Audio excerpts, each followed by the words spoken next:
ఇప్పుడు చాలా మటుకు ఇంట్లలో వాటర్ ప్యూరిఫైర్లు పెట్టుకుంటున్నారు. దాంట్లో టీడీఎస్ కంట్రోల్ చేస్తుందని ఉంటుంది. ఇది ఎంతవరకు నిజం? ఫిల్టరేషన్, ప్యూరిఫైర్ 2 రకాలు ఉంటుంది. ఫిల్టరేషన్ అంటే మనకు మాత్రం ఓన్లీ టర్బిడిటీ, బ్యాక్టీరియా మాత్రం రిమూవ్ చేయొచ్చు. ప్యూరిఫికేషన్ అంటే దాంట్లో ఉన్న మినరల్స్ ఏవైతే ఉంటే రిమూవ్ చేసి మనం వాడతాం. సో అందరూ ఏంటంటే మనము ప్యూరిఫైర్ వాటర్ తాగుతున్నాము, ఆరో వాటర్ వాడుతున్నాం, ఫిల్టర్ వాటర్, మినరల్ వాటర్ అంటున్నాం. యాక్చువల్లీ మినరల్ వాటర్ కాదు, మినరల్ లెస్ వాటర్. వాటర్ లో ఫ్లోరైడ్ ప్రాబ్లమ్స్ వల్ల నల్గొండ డిస్ట్రిక్ట్ మొత్తం సఫర్ అయింది. నల్గొండ జిల్లాలో అమృతం లాంటి కృష్ణా జలాలతో పాటు ఫ్లోరైడ్ విష జలాలు కూడా ఉన్నాయి. వందలాది మందిని ఫ్లోరైడ్ భూతం వికలాంగులిగా మార్చింది. ఫ్లోరైడ్ కంటెంట్ వాటర్ తాగడం వల్ల ఫ్లోరోసిస్ డిసీజ్ వచ్చేసి వాళ్ళ ఎముకలు గుల్లబారడం, ఎముకలు విరిగిపోవడం, వాళ్ళ టీత్ పైన ఒక ఎల్లోయిష్ లేయర్ రావడం. మీరు చాలా గ్రౌండ్ వర్క్ చేస్తుంటారు కాబట్టి, మీరు రీసెర్చ్ చేస్తుంటారు కాబట్టి అవి తెలుసు. కామన్ పీపుల్కి ఏముంటుంది, ఏమున్నాయి, నీళ్ళు ఉన్నాయి, పాడుకుంటాం, నీళ్ళకి ఏం కోలుతుంటాయి అని ఈ కామన్ యాటిట్యూడ్ ఎక్కువ ఉంది జనాలు. భూమి పైన వచ్చేసి 70% వాటర్ ఉంది, 30% మనకు భూమి ఉంది. 70% వాటర్ ఉంది కానీ అది డ్రింక్ చేయడానికి పనికిరాదు, సముద్రం నీరు మొత్తం కంప్లీట్ గా. మనకు పోర్టబుల్ వాటర్ వచ్చేసి 2 to 3% మాత్రమే ఉంది. సో ఆ వాటర్ ని మనం ఎంత క్వాలిటీగా, ఎంత జాగ్రత్తగా వాడుకుంటే మన ఫ్యూచర్ జనరేషన్ అంత బాగా ఉపయోగపడుతుంది. మార్కెట్లో చాలా మటుకు ప్లాట్స్ అవి ఇవి అమ్మేసుకుంటూ వెళ్ళిపోతూనే ఉన్నారనమాట. బోర్లు వేసుకుంటూ కూడా పోతూనే ఉన్నారు. ఇప్పుడైతే వాటర్ అయితే పడుతున్నాయి, కొన్ని ప్లేసెస్లో పడతలేవు. ఇప్పుడు ఈ వాటర్ షార్టేజ్ అనేది రాబోయే టైంలో మీ దృష్టిలో ఎలా ఉంటుంది? మనం ఎక్కువగా ఈ బోర్ వాటర్ మీద డిపెండ్ అవుతుంది. ప్రతి అపార్ట్మెంట్ కు ఒక 2-3 బోర్స్ ఉంటాయి. దాని వల్ల మీకు సమ్మర్ వచ్చేసరికి గ్రౌండ్ లో water levels almost 50 to 70% down లోకి వెళ్ళిపోతుంది. 70 to 80% మనం బోర్వెల్ దగ్గర తీస్తున్నాం, కానీ మళ్ళీ భూమిలోకి ఇంకేటట్టు మాత్రం మనం చేయట్లేదు.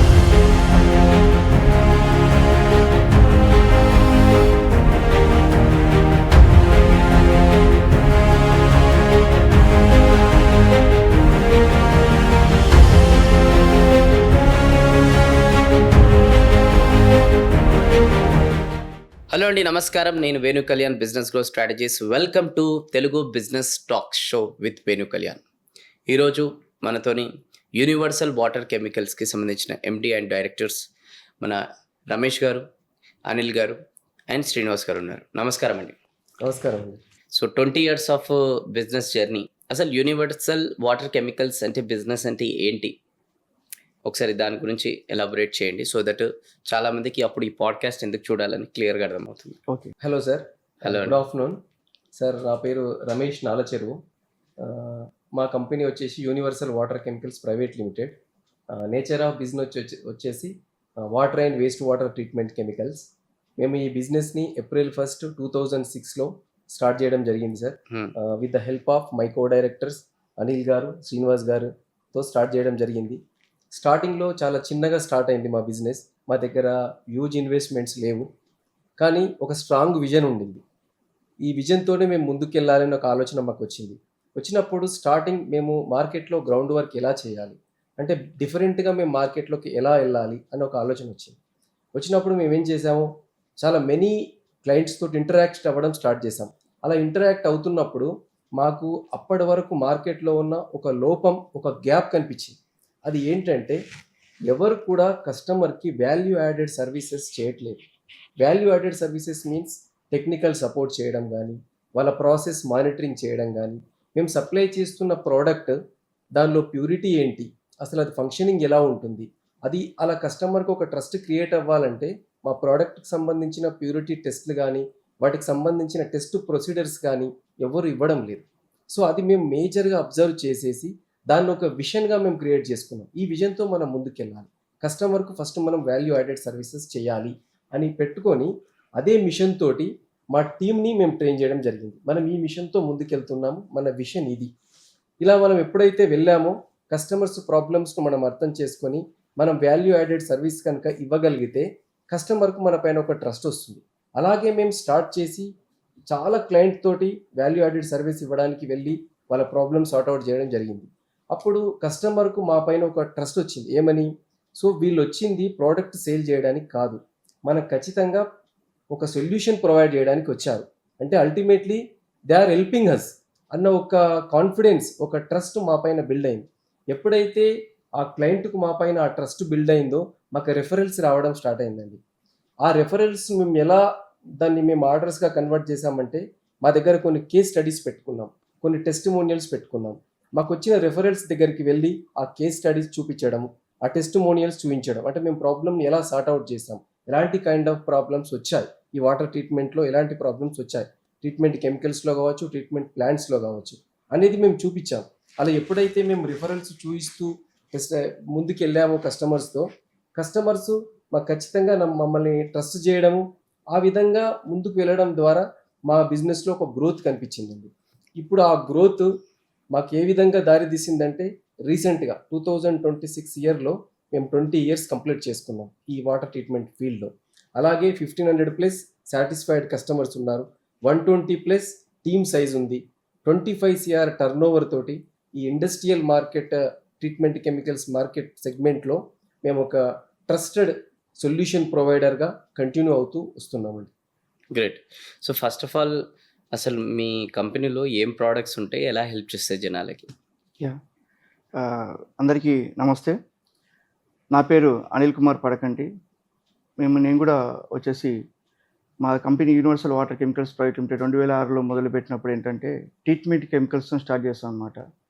సో ముందుగా ఇంకో విషయం ఏంటంటే we are all first generation industries. Backdrop ఎవరు కూడా ఇండస్ట్రియల్ ఓనర్ కానీ అలాంటి బిజినెస్ సంబంధించిన కానీ చాలా ఏమీ లేవు మాకు బ్యాక్గ్రౌండ్ కూడా. సో ఇనిషియల్గా మేము స్టార్ట్ చేయడమే కంపెనీ ఫస్ట్ జనరేషన్ బిజినెస్ మాది కూడా. అండ్ తర్వాత వచ్చేసరికి కమింగ్ టు మన products and services, water and waste water treatment chemicals and plants and we provide services. So chemicals అనగానే మనకు చాలా యూజ్ ఎక్కడెక్కడ అప్లికేబుల్ ఉంటుందంటే all type of industries, commercials like power plants, steel plants, cement and textiles, oil refineries, food processing and plastic injection moulding కావచ్చు, and number of any kind of ఇండస్ట్రీకి అయినా water treatment అనేది చాలా requirement ఉంటుంది. So మనం ఎలాగంటే ఒక quality water drink చేస్తే హెల్తీగా ఎలా ఉంటామో అలాగే ఇండస్ట్రీస్లో కూడా ఏంటంటే క్వాలిటీ వాటర్ మిషనరీకి ఇచ్చినప్పుడు ఏమవుతుందంటే ఆ మిషనరీస్ కూడా ఏంటంటే ప్రాపర్గా రన్ అవుతాయి అన్నమాట. ఏదైతే వాటర్ తోటి రన్ అవుతాయో ఆ మిషనరీస్ అన్నీ కూడా. సో అంత ఇంపార్టెన్స్ ఉన్న వాటర్ ట్రీట్మెంట్ ఇండస్ట్రీ. దాంట్లో మా ప్రొడక్ట్స్ వచ్చేసి boiler chemicals, cooling tower chemicals, descaling chemicals, reverse osmosis chemicals and AHU cleaning chemicals, STP chemicals, ETP chemicals, ఇవన్నీ కూడా ఆల్ టైప్ ఆఫ్ ఇండస్ట్రీస్కి అవసరం ఉంటాయి. కెమికల్ సెగ్మెంట్ ఇది. ప్లాంట్స్లో వచ్చేసి మనకు waste water treatment plants and వచ్చేసి treatment plants and waste water treatment plants 2 రకాలు ఉంటాయన్నమాట. ట్రీట్మెంట్ ప్లాంట్స్లో వచ్చేసి మనకు water softeners, DM plants, reverse osmosis plants, STPs and ETPs, ఇవన్నీ కూడా water and waste water treatment సెగ్మెంట్లో వస్తాయి. ఇవన్నీ కూడా ఏంటంటే ఆల్ కైండ్ ఆఫ్ ఇండస్ట్రీస్కి. అండ్ కమర్షియల్ సెక్టార్లో అంటే hotels, hospitals and gated communities, IT buildings కావచ్చు అండ్ కమర్షియల్ హైరైజ్ బిల్డింగ్స్ కావచ్చు, వీటన్నిటికి కూడా రిక్వైర్మెంట్ ఉంటుంది. సో ఇప్పుడు ఇన్ని కనం ప్రోడక్ట్స్ మీరు ఇస్తున్నారని చెప్పాను కదా, మీ క్లయింట్ బేస్ ఎవరెవరు ఉన్నారు? సో క్లయింట్ బేస్ వచ్చేసి ఆల్ కైండ్ ఆఫ్ ఫార్మా సెక్టార్లో ఉన్నారు, పవర్ ప్లాంట్స్ ఉన్నారు, స్టేట్ గవర్నమెంట్, సెంట్రల్ గవర్నమెంట్, ఇలా అన్ని రకాల క్లయింటెల్ మాకు ఉన్నారనమాట. అండ్ ఇప్పుడు మనకు తీసుకుంటే హోటల్స్, హాస్పిటల్స్ కావచ్చు, ఎనీ కైండ్ ఆఫ్ సెగ్మెంట్లో మా ట్రీట్మెంట్ మాకు ఆల్మోస్ట్ 1500+ క్లయింట్స్ ఉన్నారు. అండ్ ఆల్ ఓవర్ 5 స్టేట్స్లో మా ప్రజెన్స్ ఉంది. హైదరాబాద్లో స్టార్ట్ అయిన మా జర్నీ వచ్చేసి ప్రజెంట్ ఇప్పుడు తెలంగాణ, ఆంధ్రప్రదేశ్, కర్ణాటక, తమిళనాడు అండ్ పూణే, అక్కడ మనం స్టార్ట్ చేస్తున్నాం అన్నమాట. సో ఇందాక మీరు చెప్తున్నప్పుడు సర్వీసెస్ గురించి కూడా అన్నారు కదా, అంటే సర్వీసెస్ అంటే ఏంటి శ్రీనివాస్ గారు? అందరికీ ముందుగా నమస్కారం. నా పేరు శ్రీనివాస్ దుర్గం. నేను ఇక్కడ కో డైరెక్టర్గా ఉన్నాను. సో మా company universal water chemicals private limited అనే సంస్థలో మేము ప్రోడక్ట్ సేల్ చేయడమే కాదు, ఆ ప్రోడక్ట్ బ్యాక్ ఎండ్లో ఇచ్చేటువంటి సర్వీసెస్ ఎస్పెషల్లీ అదే క్రూషియల్ పార్ట్ అన్నమాట. సో ఆ సర్వీసెస్ అంటే ఎలా ఉంటాయంటే ప్రాజెక్ట్స్ అండ్ సర్వీసెస్ అనేవి కనెక్టెడ్గా ఉంటాయి. ఫర్ ఎగ్జాంపుల్ ప్రాజెక్ట్స్ అంటే ఆర్ఓ ప్లాంట్స్, ఎస్టీపీ అంటే స్యూయేజ్ ట్రీట్మెంట్ ప్లాంట్స్, అంటే ఈ ఎస్టీపీలు ఎస్పెషల్లీ కమర్షియల్ వాటికి, ఐటీ ఇండస్ట్రీస్ కావచ్చు, హోటల్స్, హాస్పిటల్స్, అన్ని కమర్షియల్ ఎస్టాబ్లిష్మెంట్స్ వాటికి ఎస్టీపీ అనేది రిక్వైర్మెంట్. అలాగే ఈటీపీ అంటే ఎఫ్లుయెంట్ ట్రీట్మెంట్ ప్లాంట్స్, ఇది కంప్లీట్ ఇండస్ట్రియల్ సెక్టార్స్కి ఉంటుందన్నమాట. సో ఆ ఈటీపీ, ఎస్టీపీ డిఫరెన్స్ ఏంటంటే ఇండస్ట్రీస్లో వాళ్ళు ప్రాసెస్ చేస్తున్నటువంటి ఏదైతే ప్రోడక్ట్ ఉంటుందో దాంట్లో ఎఫ్లుయెంట్ జనరేట్ అవుతుంది. ఆ ఎఫ్లుయెంట్ జనరేట్ అయిన దాన్ని రీసైకిల్ చేసి రీయూజ్ చేయాలి. వాటికే ఈ ఈటీపీ ప్లాంట్స్ అనేటువంటిది రిక్వైర్మెంట్. అలాగే ఈ ఎస్టీపీ ప్లాంట్స్కి వచ్చేసరికి ఈ స్యూయేజ్ వాటర్ ఎలా అయితే ఉంటుందో ఆ వాటర్ని రీసైకిల్ చేసి రీయూజ్ చేయాల్సి ఉంటుంది. సో ఈ ప్రాజెక్ట్స్తో పాటు ఏంటంటే ప్రాజెక్ట్స్ మేము ఒకసారి ఇన్స్టాలేషన్ చేసి దాని తర్వాత బ్యాక్ ఎండ్ సర్వీసెస్ ఇచ్చినప్పుడే కస్టమర్కి ఒక పర్ఫెక్ట్ సొల్యూషన్ ఇవ్వడానికి స్కోప్ ఉంటుంది. ఎలా అంటే ఫర్ ఎగ్జాంపుల్ ఇప్పుడు ఇన్స్టాలేషన్ చేసిన తర్వాత ఈ ప్రాజెక్ట్స్ ఎలా ఉంటాయంటే ఒక్కొక్క ఇండస్ట్రీకి ఒక్కొక్క అప్లికేషన్ ఉంటుంది. ఫర్ ఎగ్జాంపుల్ ఎలా అంటే ఒక ఆర్ఓ ప్లాంట్ ఉంది. ఆర్ఓ ప్లాంట్ ఫార్మా ఇండస్ట్రీకి వచ్చేసరికి అప్లికేషన్ వేరేలా ఉంటుంది, టెక్స్టైల్కి వచ్చేసరికి వేరేలా ఉంటుంది, అలాగే ఒక స్టీల్ కంపెనీకి వచ్చేసరికి ఒకలా ఉంటుంది. బట్ ప్రాజెక్ట్ నేమ్ వచ్చేసి ఒకటే ఉంటుంది, అంటే పేరు మాత్రం ఆర్ఓ ప్లాంట్ అని అంటారు. సో మేజర్గా మేము ఏం చేస్తామంటే కస్టమర్స్ యొక్క అప్లికేషన్ కరెక్ట్గా ఐడెంటిఫై చేయడానికి మా టీం వెళ్ళి అక్కడ వాటర్ ఆడిట్ చేస్తాం. ఆడిట్ చేసిన తర్వాత వాళ్ళ రిక్వైర్మెంట్ తెలుసుకొని ఆ రిక్వైర్మెంట్ని బేస్ చేసుకొని వాళ్ళ అప్లికేషన్కి ఏం సూట్ అవుతుంది అనేటువంటి మీద ఆ వాటర్ పారామీటర్స్ బేస్ చేసుకొని డిజైన్ చేస్తాం. ఆ ప్రాజెక్ట్ ఇన్స్టాలేషన్ చేసిన తర్వాత కూడా మా బ్యాక్ ఎండ్ సర్వీస్ ఎలా ఉంటాయంటే కంటిన్యూస్ మానిటరింగ్ ఉంటుంది. అంటే వాటర్ టెస్ట్ రిపోర్ట్స్, అంటే వాటర్ ఎలా పారామీటర్స్ ఎలా మెయింటైన్ అవుతున్నాయి, అలాగే మేము ఇచ్చినటువంటి సొల్యూషన్ కరెక్ట్గా వర్కౌట్ అవుతుందా లేదా అనేటువంటిది మా టీం ఎప్పటికప్పుడు బ్యాక్ ఎండ్లో మానిటర్ చేస్తుంది. ఏదైనా ప్రాబ్లం రాకముందే ప్రిడిక్ట్ చేసి ప్రివెంటివ్ మోడ్లో మేము సొల్యూషన్ అనేది ప్రొవైడ్ చేయగలుగుతాం. అంటే ఓవరాల్గా ఎలా అంటే మేము ఒక స్టాండర్డ్ సొల్యూషన్ అంటూ ఏమి ఇవ్వం, కస్టమైజ్ సొల్యూషన్ అనేది ఇస్తుంటాం. సో దానివల్ల ఏంటి అని అంటే ప్రాజెక్ట్స్ మేము ఇన్స్టలేషన్ చేసిన తర్వాత కూడా వాళ్ళకు ఇచ్చినటువంటి ఏదైతే ప్లాంట్ ఉంటుందో అది కొన్ని సంవత్సరాలు వాళ్ళకి ఆర్ఓఐ అనేది రావాలి. అప్పుడే వాళ్ళకి కస్టమర్కి మా మీద ట్రస్ట్ అనేది బిల్డ్ అవుతుంది. సో ఆ విధంగా projects and back end services, customized solutions, వీటి ద్వారా మేము కస్టమర్స్కి మా ప్రాజెక్ట్స్ అండ్ సర్వీసెస్ అనేది ప్రొవైడ్ చేయాలి. గ్రేట్. ఇప్పుడు వాటర్ ట్రీట్మెంట్ ఇండస్ట్రీలో ట్రస్ట్ గెలవడం అంటే అంత ఈజీ కాదు. సో మీకు కూడా ఈ ఇండస్ట్రీలో కాంపిటీటర్స్ చాలామంది ఉండొచ్చు. సో ఈ కాంపిటీటర్స్కి మీకుండే బిగ్గెస్ట్ స్ట్రెంగ్త్ ఏంటి? మా బిగ్గెస్ట్ స్ట్రెంగ్త్ వచ్చేసి మాది ఆన్ సైట్ సర్వీస్ అండి. అంటే మేము అక్కడ ఇప్పుడు ఇంతకుముందు శ్రీనివాస్ గారు చెప్పినట్టు మాది ఎప్పుడు రెడీమేడ్ ప్రోడక్ట్ కాదండి, కస్టమైజ్డ్ సొల్యూషన్స్. అంటే మేము అక్కడ సిస్టమ్ దగ్గరికి వెళ్తారు. ఇప్పుడు ఫర్ ఎగ్జాంపుల్ వాళ్ళ స్టీమ్ బాయిలర్స్ ఉంటాయి కొన్ని ఫార్మా కంపెనీస్లో, అక్కడ వాళ్ళు చాలా కరోషన్ ప్రాబ్లం ఫేస్ చేస్తుంటారు, స్కేలింగ్ ఇష్యూస్ ఫేస్ చేస్తుంటారు. దానికి ఒకే రెడీమేడ్ ప్రోడక్ట్ ఇస్తే, స్టాండర్డ్ జనరల్ ప్రోడక్ట్ ఇస్తే సెట్ కాదండి. మనం అక్కడ వెళ్ళి వాటర్ అనాలిసిస్ తీసుకొని based on that water analysis వాళ్ళ వాటర్లో కరోషన్ క్రియేట్ చేసి ఏం పారామీటర్స్ ఉన్నాయి అంటే రూట్ లెవెల్ ట్రీట్మెంట్ అంటారు ఇది. సో ఆ రూట్ కాజ్ ట్రీట్మెంట్ మేము చేస్తాం. అంటే ఆ వాటర్ అనాలిసిస్ తీసుకొని ప్రాపర్గా ఎక్కడ ఈ ప్రాబ్లం షూట్ అవుట్ అయింది ఈ బాయిలర్కి అని చెప్పేసి మేము ఆ వాటర్ అనాలిసిస్ బేస్ చేసుకొని దానికి అనుగుణంగానే మా ప్రోడక్ట్ రెడీ చేస్తాం. అప్పుడప్పుడు ఎక్కడ కానీ జనరల్ ప్రోడక్ట్ అనేది మేము స్టాక్గా పెట్టాం. అలా కస్టమైజ్ ప్రోడక్ట్ ఇవ్వడం వల్ల వాళ్ళకున్న ఆ ప్రాబ్లం ఎగ్జాక్ట్గా మేము దాన్ని సాల్వ్ చేస్తాం. అలా మేము ఒక ఫార్మా కంపెనీకి సాల్వ్ చేసాం. వాళ్ళు చాలా కస్టమర్స్ వాళ్ళ ఎగ్జిస్టింగ్ సప్లయర్స్కి చాలా రిక్వెస్ట్లు పెట్టారు, ఇలా మా కాస్ట్లీ బాయిలర్ ఇట్లా కరోషన్ ప్రాబ్లం తోటి day by day metal loss అవుతుంది, మెటల్ లాస్ అయిందంటే బాయిలర్ షట్ డౌన్ అవుతుంది, మాకు ఇన్ని లక్షల ప్రొడక్షన్ నష్టం వస్తుంది, మీరు రండి అంటే వాళ్ళు అప్రోచ్ అవ్వలేదు. అప్పుడు మేము కస్టమర్ ఇంటరాక్ట్ అవుతున్నప్పుడు మాకు ఇది ఒక ఛాలెంజ్ వచ్చింది. దీన్ని ఛాలెంజ్గా టేకప్ చేసి ఒక 30 days అక్కడ వాళ్ళ సిస్టమ్ అంతా మానిటర్ చేసి వాటర్ అనాలిసిస్ చేసి దానికి రైట్ ప్రోడక్ట్ ఇచ్చాం. వితిన్ 20-25 daysలోనే మేము వాళ్ళ కరోషన్ ప్రాబ్లం నుండి బాయిలర్ని అవుట్ చేయగలిగాం. ఆ విధంగా మేము ఇది కస్టమైజ్డ్ ప్రోడక్ట్ ఇస్తూ వాళ్ళ ట్రస్ట్ గెలవగలుగుతున్నాం. ఎందుకంటే మా దగ్గర స్టాండర్డ్ ప్రోడక్ట్స్, రెడీమేడ్ ప్రోడక్ట్స్ లేవు. ప్రతిదీ customize based on customer water problem, based on customer system design only we provide the best solutions. ఇప్పుడు మన చెప్తాను ఒకటి. సో ఈ water and waste water treatment సెగ్మెంట్లో వచ్చేసి ఏంటంటే ఇలా ప్రీ అనాలిసిస్ తర్వాత మనకు ప్రొడక్ట్ అండ్ సర్వీస్ ఇచ్చిన తర్వాత ఆఫ్టర్ సేల్స్ తర్వాత సర్వీస్ వెరీ ఇంపార్టెంట్. ఇప్పుడు ఒక ప్లాంట్ మనం ఇన్స్టాల్ చేసాము, ఒక కెమికల్ మనం సప్లై చేసాము అనగానే రన్నింగ్లో ఉంటుంది కాదనమాట. రెగ్యులర్గా మానిటరింగ్ ఉంటుంది మాది. ఒక బాయిలర్ కెమికల్, కూలింటర్ కెమికల్ ఇచ్చేసి వదిలిపెట్టాం మేము. కొన్ని చోట్ల కస్టమర్ రిక్వైర్మెంట్ బట్టి డైలీ మా టీం అక్కడే ఉంటారు. అండ్ కొంచెం డైలీ విజిట్ చేస్తారు, కొన్ని వీక్లీ విజిట్ చేస్తారు, మంత్లీ విజిట్ చేస్తారు. అంటే మేకప్ వాటర్లో పారామీటర్స్ అండ్ రీసర్క్యులేషన్ వాటర్లో కానీ బ్లో డౌన్ వాటర్లో కానీ పారామీటర్స్ కూడా అనలైజ్ చేసి ఎప్పటికప్పుడు వాళ్ళకి ప్రాబ్లమ్స్ మీ కస్టమర్కి మేము అప్డేట్ చేస్తూ ఉంటాం. అండ్ ఇలా మానిటరింగ్ కోసం రీసెంట్గా మేము అవర్ ఓన్ డోజింగ్ సిస్టమ్ కూడా ఇన్వెంట్ చేస్తాం మేము. అది కస్టమర్కి ఇచ్చాం, అద్భుతంగా పనిచేస్తుంది. అది ఏంటంటే ఆటో డోజింగ్ చేస్తుంది, ఆటో బ్లీడ్ ఆఫ్ చేస్తుంది. అండ్ ఈ కస్టమర్కి ఎవ్రీ అవర్కి వాటర్ పారామీటర్స్ ఏవైతే ఉన్నాయో రిక్వైర్డ్ పారామీటర్స్ మెసేజ్ ఇస్తుందన్నమాట. దానివల్ల ఏంటంటే కస్టమర్కి 24 hours వాటర్ మానిటరింగ్ అనేది ఈజీగా ఉంటుంది. దాన్ని బట్టి మనం కెమికల్స్ డోజింగ్ చేయడం కావచ్చు, వాటర్ బ్లీడ్ ఆఫ్ ఇవ్వడం కావచ్చు, అవన్నీ కూడా చేసుకోవచ్చు అన్నమాట. ఇంకొక యాడ్ ఆన్ పాయింట్ ఏంటంటే మీరు అడిగారు కదా, మీరు కస్టమర్ ట్రస్ట్ ఎలా గెలవగలుగుతున్నారని. ఈ వాటర్ ట్రీట్మెంట్ కెమికల్స్లో ఎవరైనా వాళ్ళు సప్లై చేసిన ప్రోడక్ట్కి టెస్ట్ ప్రొసీడర్స్ ఇవ్వడం లేదు.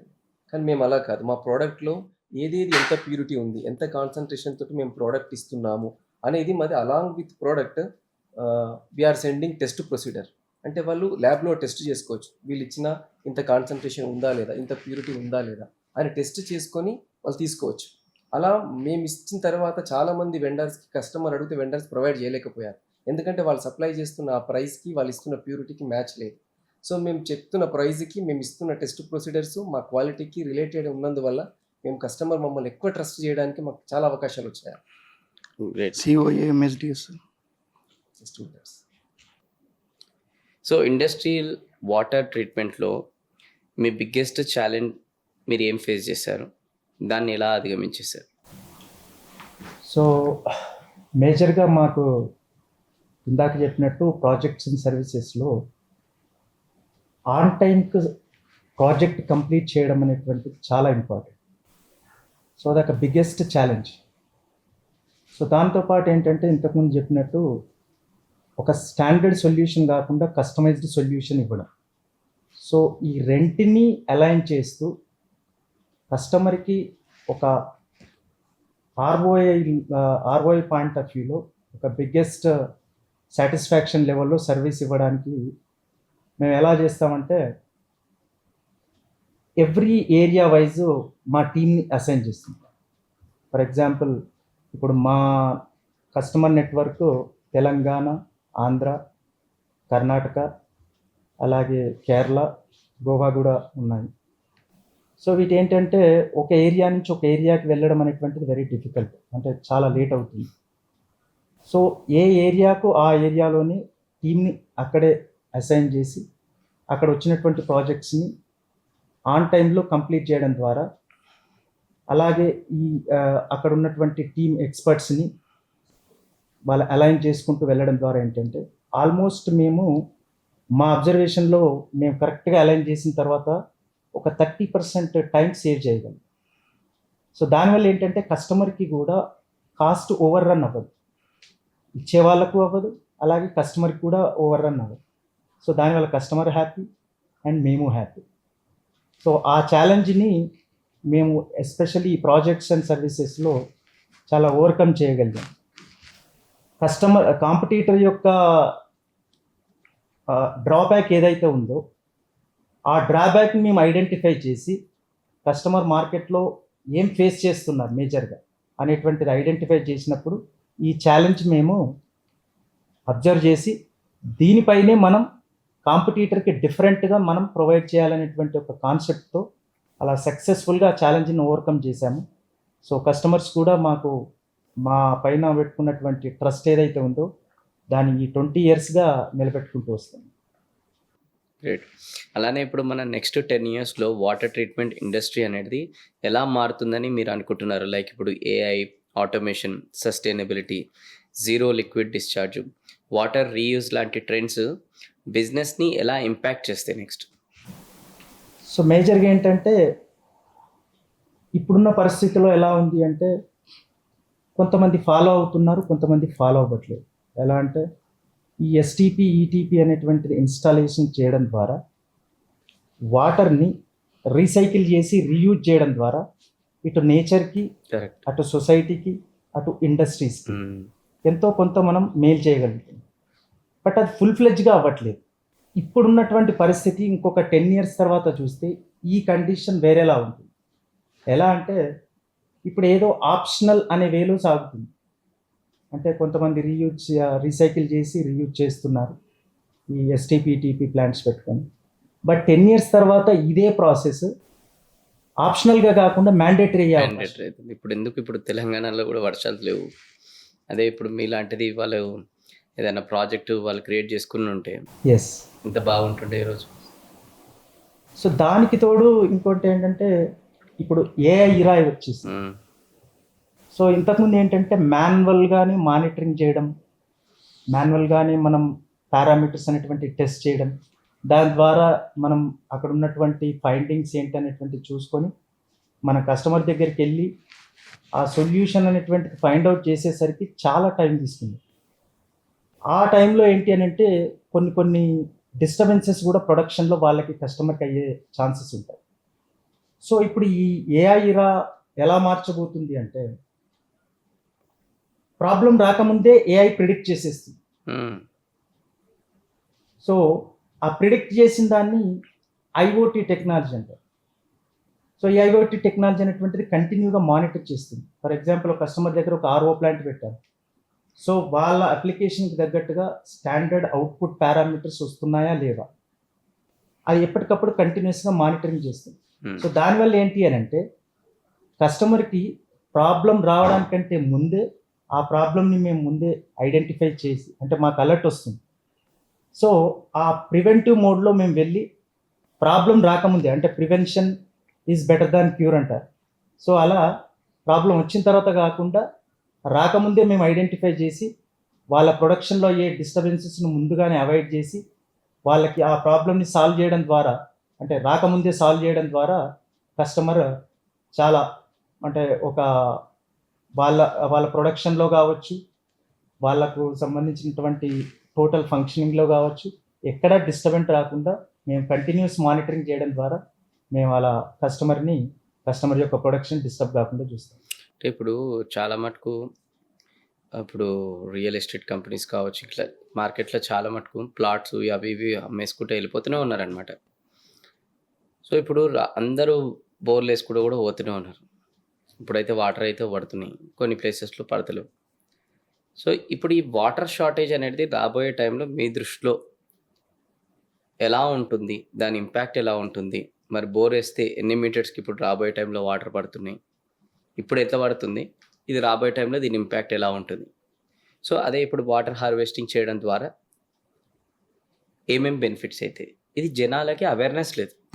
ఎగ్జాక్ట్లీ. సో ఈ అవేర్నెస్ ఇప్పుడు మీరు కలిగియండి, ఎందుకంటే you are the right people, ఎందుకంటే ఇండస్ట్రీలో సంవత్సరాల నుంచి ఉన్నారు కాబట్టి. అంటే ఇప్పుడు ఇలాంటిది ఉందని నాకు కూడా మీతో పరిచయం అయ్యేంత వరకు నాకు కూడా తెలియదు. బట్ జస్ట్ అక్కడక్కడ నేను విన్నాను, కానీ ప్రాక్టికల్ చూసిన నేను. ఇప్పుడు మేము కూడా ఒక రియల్ ఎస్టేట్ ప్రాజెక్ట్ చేస్తున్నాం. దాంట్లో మాకు అనిపించింది అనమాట, అరే ఈ ప్రాజెక్ట్లో మీలాంటిది యాడ్ చేస్తే అంటే వాటర్ హార్వెస్టింగ్ రిలేటెడ్ యాడ్ చేస్తే ఇంకా చాలా బెనిఫిట్స్ ఇచ్చిన వాళ్ళకి కస్టమర్స్కి అవుతామని చెప్పేసి యాడ్ చేసినాం. ఇలా చాలా మటుకు చేయొచ్చు, కానీ ఎవరికి అవేర్నెస్ లేదు. నాకంటే ఇప్పుడు అవేర్నెస్ తగ్గింది. సో అలా చాలామందికి అవేర్నెస్ ఇప్పుడు మీరు సింపుల్ భాషలో క్లియర్గా దీన్ని ఎక్స్ప్లెయిన్ చేయండి. ఒక 10th క్లాస్ పిల్లలు కూడా చూస్తున్నా కూడా అంత ఈజీగా అర్థం కావాలి. అంత సింపుల్గా ఎక్స్ప్లెయిన్ చేయండి ఇది ఎంత అవసరం అనేది. చాలా వ్యాలిడ్ క్వశ్చన్ సార్ మీరు అడిగింది. ఎందుకంటే ఇప్పుడు మనం ఎక్కువగా ఈ బోర్ వాటర్ మీద డిపెండ్ అవుతున్నాం. ఇప్పుడు మీరు అన్నట్టు కొన్ని అపార్ట్మెంట్స్ కట్టిన ప్రాజెక్ట్స్లో ఎక్కువ బోర్వెల్ వేయడం చేస్తారు. అంటే ప్రతి విల్లాకు ఒక బోర్వెల్ ఉంటుంది, ప్రతి అపార్ట్మెంట్కి ఒక 2-3 బోర్స్ ఉంటాయి. దానివల్ల మీకు సమ్మర్ వచ్చేసరికి భూగర్భ జలాలు అంటాం, గ్రౌండ్లో వాటర్ లెవెల్స్ ఆల్మోస్ట్ 50 to 70% డౌన్లోకి వెళ్ళిపోతున్నాయి. ఎందుకంటే మనమంతా ఈ బోర్వెల్స్ ద్వారా తీయడం ద్వారా 70 to 80% మనం బోర్వెల్ ద్వారా తీస్తున్నాం, కానీ మళ్ళీ భూమిలోకి ఇంకేటట్టు మాత్రం మనం చేయట్లేదు. అట్లానే నాకు సారీ ఫర్ ద ఇంటరప్షన్, చిన్న డౌట్ కూడా ఇంకోటి ఏంటంటే ఇప్పుడు మీరు చెప్తున్నది ఇప్పుడు విల్లాస్ అనేది, ఇప్పుడు మాది ఇట్లా విల్లాస్ రిలేటెడ్ అయితే నడుస్తుంది, కానీ స్థాయికి మించి ఈరోజు హై రేస్లు అవుతున్నాయి మార్కెట్లో. ఇప్పుడు మేము ఉంటుంది తెల్లాపూర్ స్థాయికి మించి మొత్తం ఇక్కడ చూడండి టవర్లు దుబాయ్. సో మరి ఇప్పుడు ఈ విల్లాస్కి అయితే ఇది ఇంపాక్ట్ ఎలా ఉంటుంది, హై రేస్కి కూడా ఎలా ఉంటుందని కూడా ఇప్పుడు మీరు చెప్పే క్రమంలో యాడ్ చేసి కూడా చెప్పండి మాకు. షూర్. సో అలా మనము ఈ రెయిన్ హార్వెస్టింగ్ ద్వారా మనం భూమిలో నుంచి వాటర్ తీసుకుంటున్నాం బోర్వెల్ ద్వారా, కానీ మళ్ళీ భూమిలోకి ఇంకేటట్లు చేయట్లేదు. ఎందుకంటే బికాస్ ఆఫ్ సీసీ రోడ్స్.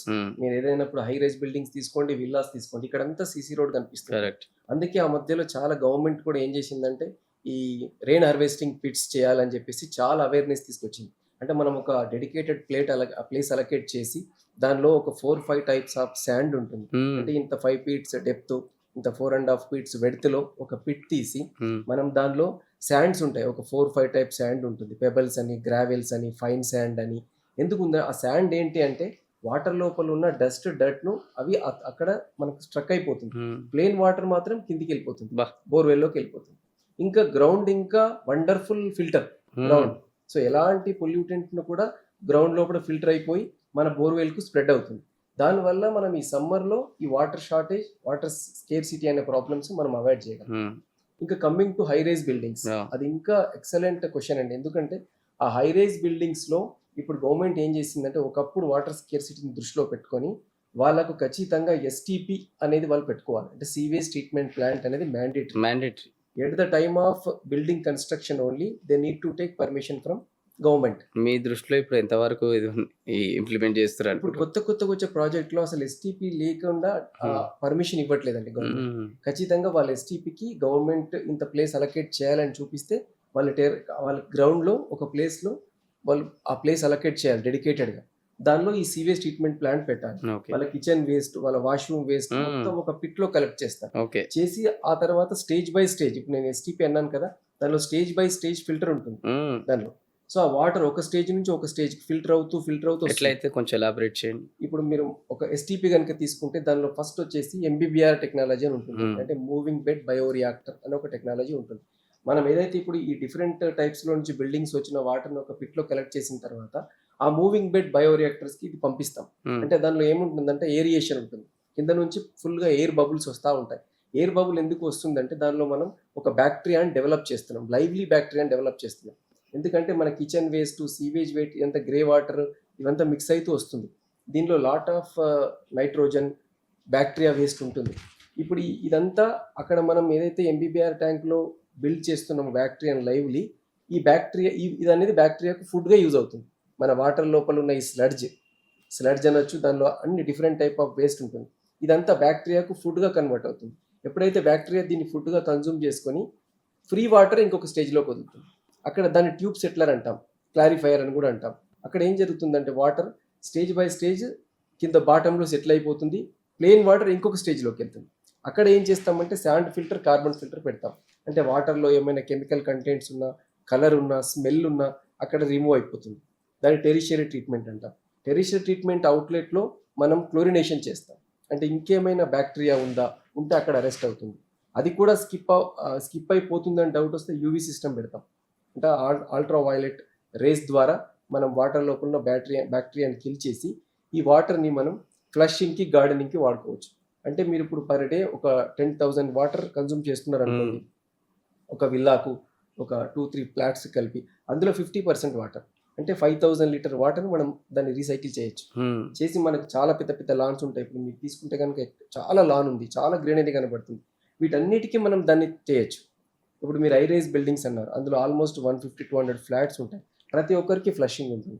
ఈ వాటర్ని మనం సపరేట్గా టెర్రస్ పైన ఒక 20,000 లీటర్ కానీ 10,000 లీటర్ ట్యాంక్స్ పెట్టుకొని ఈ వాటర్ని ఫిల్టర్ చేసిన వాటర్ని అక్కడికి మనం డైవర్ట్ చేసి అన్ని వాష్రూమ్స్కి మనం ఫ్లషింగ్కి కనెక్ట్ చేయొచ్చు. ఫ్లషింగ్కి, గార్డెనింగ్కి మనం దీన్ని 50% ఈ రీసైకిల్, రీయూజ్ చేసిన వాటర్ని వాడితే మనం ఎంత స్కేర్సిటీని అవాయిడ్ చేయగలం మీరు ఒకసారి ఆలోచించండి. అసలు మనకు సమ్మర్లో వాటర్ స్కేర్సిటీ అనే పదం వినబడదు. ఈ ఎస్టీపీని కనుక మనం ఎఫెక్టివ్గా యూజ్ చేస్తే దాని మీద అవేర్నెస్, మంచి టెక్నాలజీస్ వచ్చినాయండి ఎస్టీపీలో.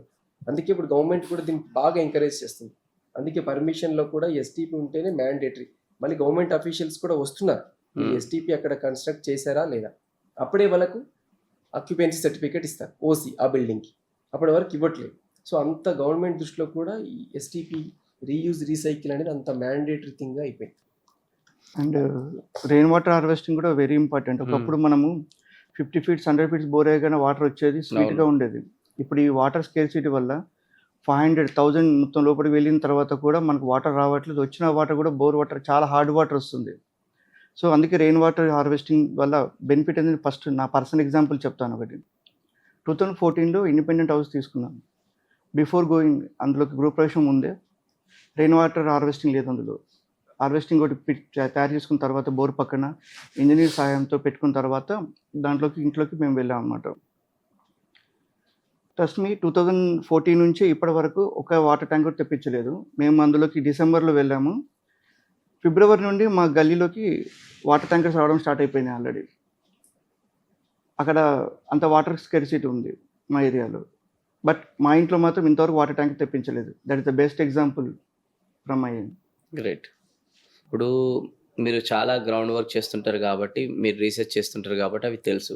కామన్ పీపుల్కి ఏముంటుంది, ఏమున్నాయి, నీళ్ళు ఉన్నాయి, వాడుకుంటాం, ఉంటాయి కదా. సముద్రం అంటే భూమి కన్నా ఎక్కువ ఏమున్నది, సముద్రమే ఉంది, నీళ్ళు ఎక్కువ ఉన్నాయి, వాడుకుంటాం, నీళ్ళకి ఏం కోలుతుంటాం అని ఈ కామన్ యాటిట్యూడ్ ఎక్కువ ఉంది జనాలకి. సో దీని మిత్ని బ్రేక్ చేయాలి మేము. నీళ్ళు ఎక్కువ ఉన్నంత మాత్రాల్లో నీళ్ళు దొరుకుతాయి అని గ్యారంటీ లేదు. సో దాన్ని మనం ఎందుకు కాపాడుకోవాలి, అసలు మనం ఎందుకు రెస్పాన్సిబిలిటీ? అంటే దీనికి ఒక పాయింట్ సార్, అంటే రీసెంట్గా ఒక ఆర్టికల్ చదివాను నేను. Okay. Rich dad poor dad రచయిత ఎవరవుతున్నారో రాబర్ట్ కియోసకి, ఆయన ఒక మాట చెప్పాడు. అంటే ఇప్పుడు జనాలందరూ షేర్స్ అని, మ్యూచువల్ ఫండ్స్ అని, ఫ్యూయల్ అని దీని మీద ఇన్వెస్ట్ చేస్తున్నారు కదా, కానీ ఫ్యూచర్లో ఇన్వెస్ట్ చేసేది ఒక థింగ్ ఉంది, అదే వాటర్ రైట్స్ అని చెప్పాడు. ఓకే. అంటే నీటి హక్కులు. అంటే ఎవరైతే నీటి మీద హక్కులు కలిగి ఉంటారో అదే బిగ్గెస్ట్ అసెట్ అవుతుంది ఫ్యూచర్లో. మీరు ఇన్వెస్ట్ చేస్తే వాటర్ రైట్స్ మీద ఇన్వెస్ట్ చేయండి అని ఒక మాట చెప్పారు. అంటే వాటర్ అనేది ఫ్యూచర్లో ఎంత కీ రోల్ ప్లే చేయబోతుంది, అంటే ఎంత ఎసెన్షియల్ థింగ్గా మారబోతుంది అనేది ఆయన మాటల్లో చెప్పాడు. అంటే ప్రపంచం ఏది లేకుంటే జీవించలేదో దాని మీద మీరు ఇన్వెస్ట్ చేయండి చెప్పాడు. దానిలో ఫస్ట్ థింగ్ వాటర్ రైట్స్ తీసుకోండి అన్నాడు. అంటే ఫ్యూచర్లో ఎవరైతే వాటర్ రైట్స్ తీసుకున్నారో వాడు ఇంకా మిలియనేర్ అనమాట. అంటే వాడి మీద డిపెండెన్సీ, అంటే మీరు ఇస్తే, మీ పర్మిషన్ ఇస్తే మేము వాటర్ తీసుకుంటాము. అది కూడా ఎలా అంటే మరి ఆ వాటర్లో మనం తీసుకోవాలి అంటే దాన్ని ఎంత ఫిల్టరేషన్ మెథడ్స్లో వాళ్ళు స్టోర్ చేయాలి. అంటే మా వాటర్ ట్రీట్మెంట్, వాటర్ ఫిల్టరేషన్ అనేది ఏ విధంగా కీ రోల్ ప్లే చేయబోతుంది ఫ్యూచర్లో. దాని ఒక చిన్న ఎగ్జాంపుల్, మనం ఒక 15-20 ఇయర్స్ బ్యాక్ కనుక వెళ్తే వాటర్లో ఫ్లోరైడ్ ప్రాబ్లమ్స్ వల్ల ఒక నల్గొండ డిస్ట్రిక్ట్ మొత్తం సఫర్ అయింది. ఫ్లోరైడ్ కంటెంట్ వాటర్ తాగడం వల్ల ఫ్లోరోసిస్ డిసీజ్ వచ్చేసి వాళ్ళ ఎముకలు గుల్లబారడం, ఎముకలు విరిగిపోవడము, వాళ్ళ టీత్ పైన ఒక ఎల్లోయిష్ లేయర్ రావడం, అది ఎనామిల్ దెబ్బతినడం, ఇలాంటివి జరిగాయి. దానికి ఎవరికి అవేర్నెస్ లేదు. అంటే వాటర్లో ఫ్లోరైడ్ కంటెంట్ ఇంత పర్సెంటేజ్ ఉంటే ప్రాబ్లం వస్తుందని ఎవరికి అవేర్నెస్ లేదు. ఎప్పుడైతే ఈ వాటర్ ట్రీట్మెంట్ డెవలప్ అయ్యి, అంటే దీని వెనుక సైంటిస్టులు చాలా కృషి ఉంది. ఎప్పుడైతే ఈ రివర్స్ ఆస్మాసిస్ ప్లాంట్, దాన్ని మనం షార్ట్కట్లో RO ప్లాంట్ అంటున్నాం. ఇప్పుడు విలేజ్లో ఎక్కడ చూసినా కూడా RO ప్లాంట్ వాటరే తాగుతారు. దాన్ని 20 లీటర్స్ బబుల్ ఫామ్లో ఇస్తారు, 1 లీటర్ ఇస్తారు. ఇప్పుడు ఎగ్జాంపుల్ టాటా వాటర్ ఉంది, బిస్లరీ ఉంది, కిన్లే ఉంది. ఇవన్నీ వాటర్ వచ్చింది RO ప్లాంట్ నుంచి ఫిల్టరేషన్ వచ్చిన వాటరే. అంటే అక్కడ RO ప్లాంట్లో పారామీటర్స్లో ఫ్లోరైడ్ ఎంత ఉంది, క్లోరైడ్ ఎంత ఉంది, TDS, వీటన్నిటిని అది రిమూవ్ చేస్తుంది. ఏవైతే ఎసెన్షియల్ మినరల్స్ ఉంటుందో ఆ వాటర్లో యాడ్ చేసి అలా సప్లై చేయడం ద్వారా ఇప్పటి వరకు 98% ఆ ఫ్లోరైడ్ అనేది లేకుండా పోయింది. అంటే ఇప్పుడు ఆ ఫ్లోరోసిస్ వ్యాధి అనేది ఆ డిస్ట్రిక్ట్లో లేకుండా పోయింది. సో దట్ ఈస్ ద అంత పవర్ఫుల్ ఉందన్నమాట ఈ వాటర్ ట్రీట్మెంట్ వెనక ఇంపార్టెన్స్. అందరూ అనుకుంటారు ఇప్పుడు మన అర్త్ పైన, భూమి పైన వచ్చేసి 70% వాటర్ ఉంది, 30% మనకు భూమి ఉంది. 70% వాటర్ ఉంది కానీ అది డ్రింక్ చేయడానికి పనికిరాదు. అది సముద్రం నీరు, అది మొత్తం కంప్లీట్గా. మనకు పోర్టబుల్ వాటర్ వచ్చేసి 2 to 3% మాత్రమే ఉంది. సో ఆ వాటర్ని మనం ఎంత క్వాలిటీగా, ఎంత జాగ్రత్తగా వాడుకుంటే మన ఫ్యూచర్ జనరేషన్ అంత బాగా ఉపయోగపడుతుంది. ఒకప్పుడు మనం వాటర్ డైరెక్ట్గా డ్రింక్ చేసేవాళ్ళం, బోర్ నుంచి తీసుకొని అక్కడే కొట్టేసుకొని కుళాయిలో పట్టుకుని తాగేవాళ్ళం. ఇప్పుడు ఆ పరిస్థితి ఉందా? లేదు. సో మనమే వాటర్ని పొల్యూట్ చేసుకుంటున్నాం, మనమే ఎయిర్ పొల్యూట్ చేసుకుంటున్నాం, మనమే ఎన్విరాన్మెంట్ పొల్యూట్ చేసుకుంటున్నాం. సో ఇదంతా కూడా ఇప్పుడు ఏంటంటే, ఇప్పుడు కూడా మనం అవేక్ అవ్వకుండా ఉంటే మన ఫ్యూచర్ జనరేషన్ ఏదైతే ఉంటుందో, మన మనవరాలు ఎవరైతే ఉన్నారో వాళ్ళకి క్వాలిటీ వాటర్ ఉండదు, వాళ్ళు క్యాప్సూల్స్ తీసుకోవాలి. అది మీరేమంటారు శ్రీనివాస్ గారు? సో ఈ వాటర్ స్కార్సిటీ అనేటువంటిది ఎప్పుడు చూసినా ఇది ఒక బిగ్ ఛాలెంజ్ లాగానే అయిపోయింది. ఈ వాటర్ స్కార్సిటీని మనం కంప్లీట్గా అవాయిడ్ చేయాలంటే దీనికి ఒక కైండ్ ఆఫ్ ఫ్రేమ్వర్క్ చేయాల్సి ఉంటుంది. ఎలా అంటే అటు గవర్నమెంట్స్ కానీ, ఇటు ప్రైవేట్ సెక్టార్ కానీ, అలాగే యాజ్ ఏ ఇండివిజువల్ పర్సన్స్ కానీ, ముగ్గురు కూడా అంటే 3 యాంగిల్స్లో నుంచి, 3 సైడ్స్లో నుంచి వెళ్ళినప్పుడే దీన్ని ఒక ప్రాపర్ సొల్యూషన్ ఇవ్వడానికి ఉంటుంది. ఫర్ ఎగ్జాంపుల్ ఎలా అంటే కొన్ని కంట్రీస్లో మనం అంటే చదువుతూ ఉంటాం, పేపర్లో ఆర్టికల్స్లో ఇస్తుంటారు. కొన్ని కంట్రీస్లో వెహికల్స్ని వాటర్ని కడగడం అనేటువంటిది బ్యాన్, అంటే లిమిటెడ్గానే ఒక ప్రాపర్ వేలో దాన్ని వాష్ చేసుకోవాలి. సో అలాంటి సిచ్యువేషన్స్ ప్రపంచం, మనం ఒకరే కాదు, మన కంట్రీయే కాదు, ఇది మొత్తం టోటల్ వరల్డ్ ఈ ఛాలెంజ్ని ఫేస్ చేస్తుంది. సో ఇది చేయాలి అంటే ఒకటి వాటర్ని వేస్ట్ వాటర్ని రీసైకిల్ చేసి రీయూజ్ చేయడం, రెండవది వాటర్ హార్వెస్టింగ్ సిస్టమ్స్ని డెవలప్ చేయడం, మూడవది ఇండివిజువల్గా, ఇప్పుడు ఫర్ ఎగ్జాంపుల్ నేను మా ఆఫీస్లో చెప్తూ ఉంటాను నేచర్ని ప్రొటెక్ట్ చేయడానికి. ఎలా అంటే మనం ఒక లిమిటెడ్ ఒక 20 లీటర్స్ అనేటువంటిది వాటితోనే స్నానం చేసి ముగించేసుకోవాలి. ఉంది కదా అని చెప్పేసి మనం ఎక్కువ వాడకూడదు.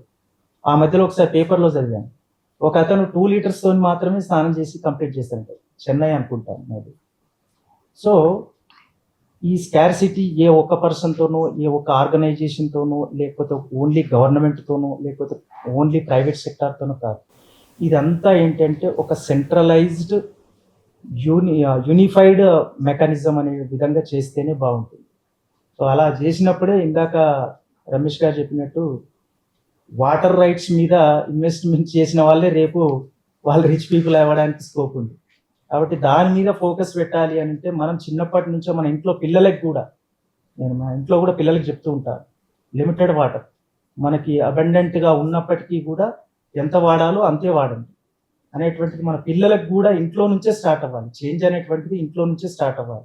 ఓన్లీ గవర్నమెంట్ మీద నెట్టేయడం, లేకపోతే కొన్ని ఆర్గనైజేషన్స్ మీద నెట్టేయడం అనేటువంటిది సరికాదు. సో ఇలా సెంట్రలైజ్డ్గా మనం ఒక ఉమ్మడి కార్యాచరణతో కనుక వెళ్తే డెఫినెట్గా ఆ ప్రాబ్లమ్కి మనం సొల్యూషన్ ఫేజ్ వైజ్ ఇవ్వచ్చు. అలాగే న్యాచురల్ రిసోర్స్ అయినటువంటి ఇప్పుడు మేజర్గా ఇప్పుడు చూస్తే మనం రెయిన్ వాటర్ అంతా almost most of the percentage మన సముద్రంలోకే కలిసిపోతుంది. దాన్ని ఎక్కడికక్కడ ఆపాలి. అంటే మన 100 సంవత్సరాల కింద, బహుశా 100 సంవత్సరాల కింద అనుకుంటాను, మోక్షగుండం విశ్వేశ్వరయ్య గారు ఒక ప్రాజెక్ట్ కట్టారు. సో అది ఇప్పటికీ గుర్తు చేసుకుంటున్నాం. ఆయన చేసినటువంటి కృషి వల్ల ఇప్పటికీ కూడా ప్రజలు దానివల్ల చాలా మంది లబ్ధి పొందుతారు. సో అలాంటి ప్రాజెక్ట్స్, అలాంటి ఇంజనీర్స్ ఇంకా రావాలి. రీసెర్చ్ R&D అనేటువంటిది పెరగాలి. ఎక్కడికక్కడ వాటర్ మేనేజ్మెంట్ సిస్టమ్ని డెవలప్ చేయాలి. ఇదంతా చెయ్యాలి అని అంటే ఇప్పుడు చెప్పినట్టుగా ఇండివిజువల్గా, government wise, private sector, total సొసైటీలోనే ఒక ఫ్రేమ్వర్క్ని క్రియేట్ చేయాల్సినటువంటి నెసెసిటీ ఉంది అని నేను అనుకుంటున్నాను. సోలార్ అనేది గవర్నమెంట్ చాలా ఎంకరేజ్ చేస్తుంది, ఎందుకంటే కార్బన్ చాలా మనం వేస్టేజ్ చేస్తున్నాం గాల్లో. అండ్ అలానే మన ప్రతి ఒక 1000 yearsకి 1 degree సెంటిగ్రేడ్ అనేది పెరుగుతుంది. అట్లాంటిది ఇప్పుడు లాస్ట్ ఒక 100 నుంచి 250 yearsలోనే 1 degree పెరిగింది. అంటే అంత డ్యామేజ్ జరుగుతుంది. కాబట్టి ఇప్పుడు సోలార్ రిలేటెడ్ తీసుకురావాలి అని చెప్పేసి గవర్నమెంట్ ఎంకరేజ్ చేసింది. అందుకోసం సోలార్ మిషన్స్ పైన సబ్సిడీలు ఇచ్చింది. అట్లా మన మిషన్ పైన కూడా నాకు అనిపిస్తుంది అట్లా సబ్సిడీలు కనుక తీసుకొస్తే రేపు ఇంకా ఈ అవేర్నెస్ అనేది ఎక్కువైపోయి ఇంకా అప్పుడు ఏదైనా మార్పు వస్తుందని నాకు అనిపిస్తుంది. అభిప్రాయం ఏంటి మీరు? ఖచ్చితంగా. ఇప్పుడు మీరు అన్నట్టు ఇప్పుడు రూప్ టాప్ సోలార్ వచ్చిందండి. Correct. అంటే ఎనర్జీ సేవింగ్ లో ఒక పార్ట్ గా రూప్ టాప్ వచ్చింది. దాని గవర్నమెంట్ ఇప్పుడు ఏం చేస్తుంది, 78,000 రూపీస్ ఏదో మనకు రిఫండ్ ఇస్తుంది. Correct. సో దాని ఇన్వెస్ట్మెంట్ ఒక 3 lakhs అవుతుంది అనుకోండి. గవర్నమెంట్ 25% 30% మనకు రిఫండ్ ఇవ్వడం ద్వారా చాలా మంది దాని మీద ఇంట్రెస్టెడ్ గా వచ్చారు. ఎస్. అంటే ఇప్పుడు మీ పవర్ బిల్ 10 ఇన్స్టెడ్ ఆఫ్ 10,000 మీరు ఒక 100 రూపీస్ వస్తుంది. దానికి బెస్ట్ ఎగ్జాంపుల్ నేను రీసెంట్ గా ఇన్స్టాల్ చేసుకున్నాను. మాకు సమ్మర్ లో 8,000 to 9,000 పవర్ బిల్ వచ్చేది. అంటే 2 ACలు, వాషింగ్ మిషన్ ఇవన్నీ వాడటం ద్వారా 8,000 to 9,000. నేను అది after installation that I got 150 rupees power bill. 150 rupees power bill వచ్చింది. అంటే ఆల్మోస్ట్ నేను 9,500 రూపీస్ సేవింగ్ జరిగింది అక్కడ. అలా అవేర్నెస్ రావడం, అంటే గవర్నమెంట్ ఇలాంటి సబ్సిడీలు ఇవ్వడం ద్వారా మనకు చాలా అవేర్నెస్ వస్తుంది, తీసుకోవాలనే ఒక అవేర్నెస్ వస్తుంది.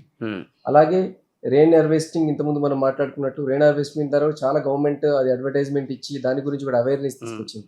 ఎప్పుడైతే అది గవర్నమెంట్ స్థాయిలో జరిగితే ఈ అవేర్నెస్ అనేది ఎవరైతే ఇది ప్రొవైడ్ చేస్తున్నారో, ఎవరైతే ఈ ఫీల్డ్లో యాక్టివ్గా ఉన్నారో వాళ్ళు ఇంకా బాగా దీన్ని స్ప్రెడ్ చేయగలరు. ఈ సబ్సిడీలు వాళ్ళు గవర్నమెంట్ ఇస్తున్న సబ్సిడీని ఇప్పుడు ఎలక్ట్రిక్ కార్ పెట్టుకుంటున్నామండి. మనం ఎలక్ట్రిక్ కార్ అనగానే మనకు అసలు దీని మీద లైఫ్ ట్యాక్స్ లేదు, GST కూడా 5% మాత్రమే. దాని ద్వారా ఆల్మోస్ట్ ఒక కార్ తీసుకుంటే ఒక 20 lakhs రేంజ్లో కార్ తీసుకుంటే మీకు 3 to 5 lakhs బెనిఫిట్ వస్తుంది. Correct. Only life tax zero, అది గవర్నమెంటే తీసుకుంది ఆ ఇనిషియేషన్. అంటే ఎలక్ట్రిక్ కార్ తీసుకుంటే నీకు లైఫ్ ట్యాక్స్ లేదు, నువ్వు GST 18% కట్టక్కర్లేదు, 5% కడితే చాలు. అంటే అక్కడ ఒక 3 lakhs రూపీస్ సేవింగ్ జరుగుతుంది అన్న ఒకటి వచ్చేసింది జనాలకి, వెంటనే అక్కడ అట్రాక్ట్ అవుతున్నారు. ఇప్పుడు సోలార్ పవర్ ఇంతకుముందు మనం చెప్పినట్టు 72,000 రిఫండ్ ఇస్తుందనగానే జనాలు అట్రాక్ట్ అయ్యారు. అంటే అది ఏ స్థాయిలో జరిగింది? సెంట్రల్ గవర్నమెంట్, స్టేట్ గవర్నమెంట్ స్థాయిలో జరిగితేనే ఎక్కువ అవేర్నెస్ వస్తుంది. అప్పుడు ఈ ఫీల్డ్లో ఉన్న వాళ్ళు ఇంకా యాక్టివ్ అవుతారు, ఇంకా దీన్ని స్ప్రెడ్ చేసే అవకాశం ఉంటుంది అనేది నా ఒపీనియన్.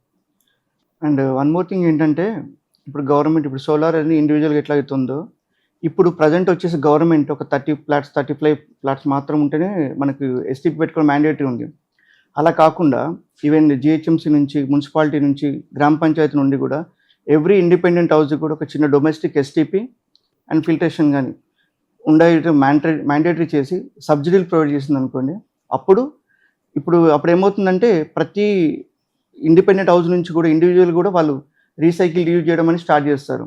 అలాంటి పాలసీ కానీ తీసుకొస్తే మాత్రం ఖచ్చితంగా ఫ్యూచర్లో వితిన్ ఒక 10 yearsలో మనకు చేంజ్ అనేది చూడొచ్చు. మనం rain harvesting and waste water treatment ఖచ్చితంగా రీసైకిల్ చేసి రీయూజ్ చేసుకోవాలి. మీరు మాత్రం ఈవెన్ కార్ వాష్ చేసింది కావచ్చు, మీరు ఇంట్లో వాడింది కావచ్చు, షవర్ చేసింది కావచ్చు, వాషింగ్ చేసిన వాటర్ కావచ్చు, మళ్ళీ రీసైకిల్ చేసి రీయూజ్ చేసే విధంగా అవేర్నెస్ తీసుకురావాలి. సబ్సిడీ తీసుకురావాలి, ట్యాక్స్ సేవింగ్ కూడా చేయాలి జరా. ఈ 3 చేస్తే అసలు మనం ఇండియాకి ఇండైరెక్ట్లీ డైరెక్ట్లీ చాలా benefit అంటాడు. రైట్. అలానే ఇప్పుడు చాలా మటుకు ఇంట్లో వాటర్ ప్యూరిఫైర్లు పెట్టుకుంటున్నారు, దాంట్లో TDS కంట్రోల్ చేస్తుందని అంటున్నారు. ఇది ఎంతవరకు నిజం? దీనిపైన ఒక అవేర్నెస్ తీసుకురండి. బేసిక్గా ఏంటంటే వాటర్ ఫిల్టరేషన్, ప్యూరిఫైర్ 2 రకాలు ఉంటుంది. ఫిల్టరేషన్ అంటే మనకు మాత్రం ఓన్లీ టర్బిడిటీ, బ్యాక్టీరియా మాత్రం రిమూవ్ చేయొచ్చు. ప్యూరిఫికేషన్ అంటే దాంట్లో ఉన్న మినరల్స్ ఏవైతే ఉంటే రిమూవ్ చేసి మనం వాడతాం మనం. సో అందరూ ఏంటంటే మనము ప్యూరిఫైర్ వాటర్ తాగుతున్నాము, RO వాటర్ వాడుతున్నాం, ఫిల్టర్ వాటర్, మినరల్ వాటర్ అంటున్నాం. యాక్చువల్లీ మినరల్ వాటర్ కాదు, మినరల్ లెస్ వాటర్ అది. మనం హ్యూమన్గా మనం మినిమం వచ్చేసి 150 TDS అనే ఉండాలి మనకి. అందులో కాల్షియం, మెగ్నీషియం, మినరల్స్ కొంచెమైనా ఉండాలి అందులో.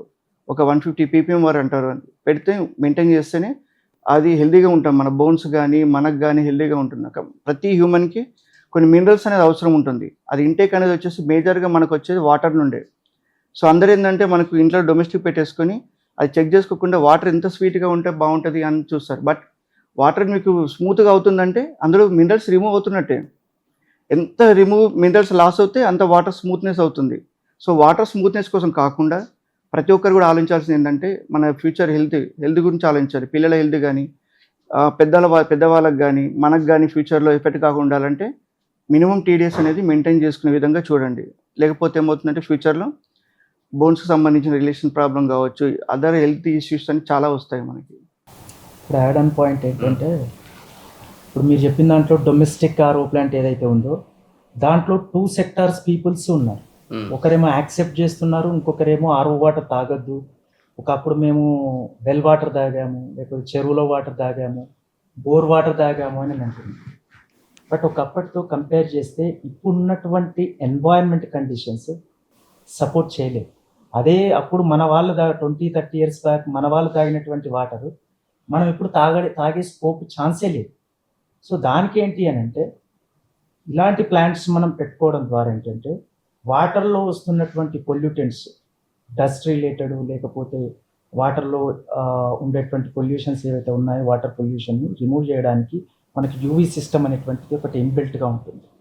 సో అంటే ప్యూరిఫై చేస్తూ వాటర్లో ఉండేటువంటి బ్యాక్టీరియాని కిల్ చేస్తుంది. So at the same time ఏంటంటే కొంతమంది అవేర్నెస్ లేక 10 TDS 5 TDS తాగుతుంది. సో మేము చాలా ప్యూరిఫైడ్ వాటర్ తాగుతున్నాము, మేము చాలా హెల్తీగా ఉంటాము అనేటువంటిది కొంతమంది జనాలకి అవేర్నెస్ లేదన్నారు. అయితే ఇక్కడ ఏం చేయాల్సిందంటే, ఈ RO ప్లాంట్లో మినిమం మనం యాక్చువల్గా చెప్పాలంటే ISI స్టాండర్డ్స్ ప్రకారం 300 ppm TDS మెయింటైన్ చేయాలి. బట్ ఆ 300 ppm అనేటువంటి తాగలేదు. బట్ మినిమం ఒక 100 to 150 TDS కనుక మెయింటైన్ చేసి న్యాచురల్ మినరల్స్ యాడ్ అయ్యే విధంగానే, అంటే వాటర్లో ఏదైతే మనకి ఇన్పుట్ వాటర్ ఉంటుందో అందులో న్యాచురల్ మినరల్స్ మనకి ప్యూరిఫైడ్ వాటర్లో మిక్స్ అయ్యే విధంగా కూడా సిస్టమ్ డిజైన్ చేసింది. అలా మనం మిక్స్డ్ వేలో మనం తీసుకోగలిగితే డెఫినెట్గా మన హెల్త్ అనేటువంటిది చాలా ప్రొటెక్టివ్గా ఉంది. రైట్. సో ఇప్పుడు మన మెంటర్‌షిప్ కూడా తీసుకున్నారు మీరు. మన మెంటర్‌షిప్ ద్వారా అసలు బిగ్గెస్ట్ ట్రాన్స్‌ఫర్మేషన్ ఏం జరిగింది? అసలు ఈ మెంటర్‌షిప్ కూడా చాలా మందికి ఎందుకు అవసరం? ఒక మెంటర్ ఎందుకు అవసరం? యాక్చువల్గా ఒక డిసిషన్ అంటే ఒక స్మాల్ డిసిషన్ బిగ్ ట్రాన్స్ఫర్మేషన్ అని చెప్పొచ్చు వీకే మెంటార్షిప్ తీసుకోవడం అనేది. ఎందుకు అంటే వీకే మెంటార్షిప్ కంటే ముందు మేము బిజినెస్ చేసేవాళ్ళం. బట్ వీకే గారి మెంటార్షిప్ తర్వాత బిజినెస్ డెవలప్ ఎలా చేయాలనేటువంటిది నేర్చుకున్నాం. సో అదే ఒక బిగ్ ట్రాన్స్ఫర్మేషన్. అంటే ఎలా అంటే మైండ్ షిఫ్ట్ అనేటువంటిది జరిగింది. ఫర్ ఎగ్జాంపుల్ వీకే మెంటార్షిప్ తీసుకోవడానికంటే ముందు మాకున్నటువంటి స్ట్రక్చర్ ఎలా ఉండేదంటే కంప్లీట్ ఎంటైర్ ప్రాసెస్ అంతా ఒక అడ్హాక్ మోడ్లో జరిగేది. అంటే ఎట్లా అంటే ఏదో అన్ప్లాన్డ్ ఒక వర్క్ వచ్చింది అని అంటే దాన్ని ఒక టీంకి అసైన్ చేయడం, అది వెళ్ళడం, మళ్ళీ అది జరిగిందా లేదా, ఎక్కడ కూడా ఒక సిస్టమేటిక్ అనేటువంటిది లేదు. సో వీకే మెంటార్షిప్ వచ్చిన తర్వాత ఏంటంటే మార్కెటింగ్ అంటే ఒక ప్రోడక్ట్ ఎంత క్వాలిటీ అయినా కూడా మార్కెటింగ్ ఎలా చేయాలి, ఒక సేల్స్ లీడ్ని ఎలా కన్వర్ట్ చేయాలి, ఆర్డర్లోకి ఎలా కన్వర్ట్ చేయాలి, అలాగే ఇండివిజువల్ మీద కాకుండా అంటే ఒక ఇండివిజువల్ పర్సన్ మీద డిపెండ్ అయ్యే కంటే సిస్టమ్ మీద డిపెండ్ అవ్వడం అనేటువంటిది మేము స్టార్ట్ చేసాం. సో దానివల్ల ఏంటి అని అంటే దానికి తోడు మేము నేర్చుకున్నటువంటి వీకే మెంటార్షిప్లో ఈ ఏఐ టూల్స్ కూడా కొన్ని మేము నేర్చుకోవడం జరిగింది. సో దానివల్ల ఏంటి అంటే మాన్యువల్గా ఉన్నటువంటి సిస్టమ్ని మేము ఆటో మోడ్లోకి తీసుకెళ్తున్నాం. సో దానివల్ల కొన్ని రిజల్ట్స్ కూడా మేము ఎక్స్పీరియన్స్ చేస్తున్నాం. అంటే ఏ ప్రాసెస్ అయినా కూడా ఒక స్టార్టింగ్ నుంచి ఎండింగ్ వరకు ఎక్కడెక్కడ ఏ డిపార్ట్మెంట్కి ఎవరెవరికి ట్రిగ్గర్ అవ్వాలి అనేటువంటి ఆటో మోడ్లో తీసుకెళ్తున్నాము. నా it is in process. So మేము తీసుకున్నటువంటి ఏదైతే ఒక డెసిషన్ స్మాలే కావచ్చు, బట్ చేంజ్ అనేటువంటిది బిగ్ ట్రాన్స్ఫర్మేషన్ మాకు వచ్చింది. దానివల్ల ఏంటి అని అంటే మా కంపెనీ గ్రో అవుతూ కస్టమర్కి కూడా ఇంకా పర్ఫెక్ట్గా మేము సర్వీసెస్ ఇవ్వడానికి ఈ ఆటో మోడ్ ప్రాసెస్ అనేటువంటిది మాకు చాలా హెల్ప్ అవుతుంది. సో ఈ ఆల్ కైండ్ ఆఫ్ ప్రాసెస్ అనేటువంటిది మేము వీకా మెంటార్షిప్లో తీసుకోవడం జరిగింది. డెఫినెట్గా నేను ఇది ప్రమోట్ చేయట్లేదు, బట్ వీకే మెంటార్షిప్ అనేటువంటిది నేను చెప్పడం కాదు, తీసుకున్న తర్వాత ఎలాంటి ట్రాన్స్ఫర్మేషన్ జరుగుతుంది, చేంజ్ ఎలా జరుగుతుంది, గ్రోత్ ఎలా జరుగుతుంది అనేటువంటిది వాళ్ళు పర్సనల్గా జాయిన్ అయితే కానీ వాళ్ళకి తెలుస్తుంది. ఇప్పుడు నేను చెప్పాను అనుకోండి, నేను ఏదో ప్రమోట్ చేసినట్టుగా ఉంటుంది. డెఫినెట్గా నా పర్సనల్గా ఏంటి అని అంటే వీకా మెంటార్షిప్ తీసుకొని బిజినెస్ ఎవరైతే గ్రో చేయాలనుకుంటారో, సక్సెస్ నుంచి స్కేలబుల్కి ఎవరైతే తీసుకోవాలనుకుంటారో డెఫినెట్గా వాళ్ళు తీసుకుంటే వాళ్ళ బిజినెస్ గ్రోత్ అనేటువంటిది ఇంకా బిగ్ ట్రాన్స్ఫర్మేషన్ అనేది జరుగుతుంది అనేది నా బిలీఫ్. Thank you. ఇది టీం ప్రకారంగా, నంబర్స్ ప్రకారంగా, ఒక బ్రాండ్ పొజిషనింగ్ ప్రకారంగా కూడా ఎలా చేంజెస్ వచ్చినాయి? టీం పరంగా వచ్చేసి మేము ఇంతకుముందు మీకు చెప్పామండి, మేము ఎక్కువ మైక్రో మేనేజ్మెంట్ చేసేవాళ్ళమని. మేము వీకే మెంటర్షిప్ తీసుకోకముందు boss programme, UBM, sales and marketing boot camp attend అయ్యాం. అక్కడ మేము నేర్చుకుంది ఏంటంటే how to avoid micro management. అప్పుడు మేము ప్రతిరోజు డైలీ థింగ్స్లో ప్రతి డిపార్ట్మెంట్లో మేము ఇన్వాల్వ్ అయ్యేవాళ్ళం. సో ఈ మైక్రో మేనేజ్మెంట్ అవాయిడ్ చేసే భాగంలో మీరు ఒక పాయింట్ చెప్పారు, అంటే మీ చిప్ టీంలో దింపాలి అని. అది నాకు బాగా క్యాప్చర్ అయింది. ఆ రోజు నుంచి నేను ఆ ప్రాసెస్, నెక్స్ట్ డే నుంచి ఆ ప్రాసెస్ స్టార్ట్ చేశాను. అంటే మనలాగా సెకండ్ గ్రేడ్ లీడర్స్ని తయారు చేస్తేనే మనం చాలా అవుట్పుట్ తీసుకోవచ్చు అని ఆ రోజు నుంచి నేను టీమ్ని బిల్డ్ చేయడం స్టార్ట్ చేశాను. సిస్టమ్ని ఎలాగైతే బిల్డ్ చేస్తూ పోతున్నామో టీమ్ని బిల్డ్ చేయడం స్టార్ట్ చేశాను. అంటే వాళ్ళకు వీలైనంత అవేర్నెస్ మనం ఇచ్చాలి, ప్రోడక్ట్ గురించి అవేర్నెస్ ఇవ్వాలి. నాట్ ఓన్లీ బేసిక్స్, మంచి అవేర్నెస్ ఇస్తేనే టీం మనలాగా పర్ఫార్మెన్స్ చేయగలుగుతుంది అనేది నేను, అది బిగ్ ట్రాన్స్ఫర్మేషన్ వీకే తర్వాత, వీకే ముందు మీ ప్రోగ్రామ్స్ అటెండ్ అయినప్పుడు నేను చేశాను. ఇంకొకటి కూడా నేను చాలా మంచి ఇది ఒకటి ఇంప్లిమెంట్ చేశానండి. ఇంటర్వ్యూస్ కండక్ట్ అంటే క్యాండిడేట్ సెలెక్ట్ చేస్తున్నప్పుడు చాలా ఎవరో వచ్చారు, నీడీ పీపుల్ వచ్చారు కదా, తీసుకుందాం, వీడు చాలా కష్టాలు చెప్పాడు, వీడిని తీసుకుందాం, అరే బాగా కష్టాల్లో ఉన్నాడు, మనం కూడా కష్టాల నుంచి వచ్చినాం కదా, వీడిని తీసేసుకుందాం, బాగానే ఉన్నాడు కదా, క్వాలిఫికేషన్ బాగానే ఉంది అనేది ఆ ఫిల్టరేషన్ సరిగ్గా జరగకపోయేదండి. దానివల్ల మేము ఆ క్యాండిడేట్ వల్ల 2-3 years మేము సఫర్ అయిన సందర్భాలు ఉన్నాయండి. అంటే ఫిల్టరేషన్ ప్రాపర్గా లేదు. ఫిల్టరేషన్ ప్రాపర్గా లేకపోతే ఎలా జరుగుతుందనేది మీరు యూబీఎంలో ఎక్స్ప్లెయిన్ చేసి చూపించారు మాకు. ఆ తర్వాత నుంచి నా ఇంటర్వ్యూ చేసే మెథడ్ మారిపోయిందండి. వాడు నీడీ పీపుల్, కష్టాలు ఉన్నాయి ఇవి కాదు. మన పొజిషన్కు వాడు రైటా కాదా, మన రూల్స్ అండ్ రెస్పాన్సిబిలిటీ ఫాలో అవుతాడా లేదా, మన రోల్స్ ఏంటి అన్నట్టు ప్రాపర్గా నాకు క్యాండిడేట్ దొరికేంత వరకు 10 మెంబర్స్ 15 మెంబర్స్ కూడా నేను ఇంటర్వ్యూ చేసి క్యాండిడేట్ని అపాయింట్ చేస్తున్నాం. ఎందుకంటే ఇక మనం మర్చిపోవచ్చు హ్యాపీగా. అదొకటి నేను బాగా నేర్చుకున్నాం. ఇంకొకటి ఏంటంటే గ్రాటిట్యూడ్ జర్నల్. మీరు to do list, gratitude journal, 20 minutes walk అని మాకు లైఫ్ స్టైల్ చేంజెస్లో ఇచ్చారు. దానిలో నాకు బాగా ప్లస్ పాయింట్ ఏంటంటే గ్రాటిట్యూడ్ జర్నల్ అండి. మరి ఇప్పటి వరకు మాకు కంపెనీ స్టార్ట్ చేసి 20 years అవుతుంది. ఈ 20 years కూడా మాతో పాటు కస్టమర్ మాతో పాటు ఉన్నారు, ట్రావెల్ చేస్తున్నారు, మాకు సపోర్ట్ చేస్తున్నారు. వాళ్ళకి ఎప్పుడు నేను గ్రాటిట్యూడ్ జర్నల్ మెసేజ్ చేయలేదు. నేను అప్పటి నుంచి స్టార్ట్ చేశాను. ప్రతిరోజు ఒక క్లయింట్కి, సార్ మాకు ఇన్ని రోజుల నుంచి మీరు సపోర్ట్ చేస్తున్నారు, మేము అప్పుడు లోలో ఉన్నప్పుడు మీరు మాకు ఎంకరేజ్ చేశారు, మాకు బిజినెస్ ఇచ్చారు. So for that thank you so much sir, మేము ఎప్పుడు మర్చిపోలేం, ఫర్ ఎవర్ మేము గుర్తుపెట్టుకుంటామని ఒకటి పంపినప్పుడు వాళ్ళు చాలా హ్యాపీగా ఫీల్ అయ్యారు. అప్పటి నుంచి ఆ రిసీవ్ చేసుకునే విధానం మారిపోయింది. కృతజ్ఞత భావం ఉండాలంటారు కదా. సో అది వీకే మెంటర్షిప్లో అది నేర్చుకుని అది మేము ఇంప్లిమెంట్ చేసాం ప్రాక్టికల్గా. దాట్ కోసం thank you so much sir. అది because of you only we implemented and we observed that change from the clients. Thank you very much. చెప్పండి అనిల్ గారు. అండ్ బ్రాండింగ్లో వచ్చేసి బిఫోర్ దట్ డిజిటల్ మార్కెటింగ్ అంత ఉండే కానీ ఫోకస్డ్గా లేకుండే.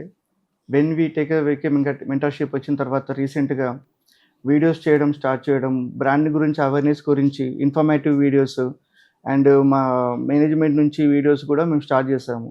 సో దానివల్ల ఏమవుతుందంటే కస్టమర్స్ నుంచి కానీ ఈవెన్ ప్రమోషన్స్ నుంచి మంచి రెస్పాన్స్ వస్తుంది. అసలు ప్రొడక్ట్స్ ఇవన్నీ ఈ ప్రోడక్ట్ మీరు చేస్తున్నారా, మీకు ఉందా మీ ప్రోడక్ట్ అనే విషయం కూడా వాళ్ళకి వెళ్తుంది కొత్తగా. అండ్ యానిమేటెడ్ వీడియో కావచ్చు అన్నీ కూడా చాలా చేస్తున్నాము. దానితో మంచి బ్రాండింగ్ ప్రమోషన్స్ అన్నీ కూడా బాగా అవుతున్నాయి. డిజిటల్ మార్కెటింగ్ స్ట్రెంత్ కూడా చేస్తాం ఇప్పుడు రీసెంట్గా. అండ్ ఇంతకుముందు ఏంటంటే అన్నీ తెలుసులాగా ఉండేది, బట్ ఆర్గనైజ్డ్ వేలో ఉండకపోతుండే. ఏది ఇలా ఆర్గనైజ్ చేయాలి, ఫస్ట్ ఏది ఇంపార్టెంట్, ప్రయారిటైజ్ ఏంటి, అండ్ తర్వాత ప్రాసెస్ ఫ్లో అనేది మనకి ఎట్లా ఇంప్లిమెంటేషన్ చేయాలి. అండ్ మేజర్ ఇంపార్టెంట్ అంటే అమేజింగ్ కస్టమర్ అని, తర్వాత మనకు డేంజరస్ కస్టమర్ అని ఫైండ్ అవుట్ చేయడం. ఆ డేంజరస్ కస్టమర్ ఉన్నప్పుడు వాటిని నిర్దాక్షిణ్యంగా పక్కన పెట్టడం జరుగుతుంది. ఇంకొకటి ఏంటంటే ఎమోషన్స్ తోటి కొంచెం కంటిన్యూ చేద్దామని ఆలోచన ఉండేది.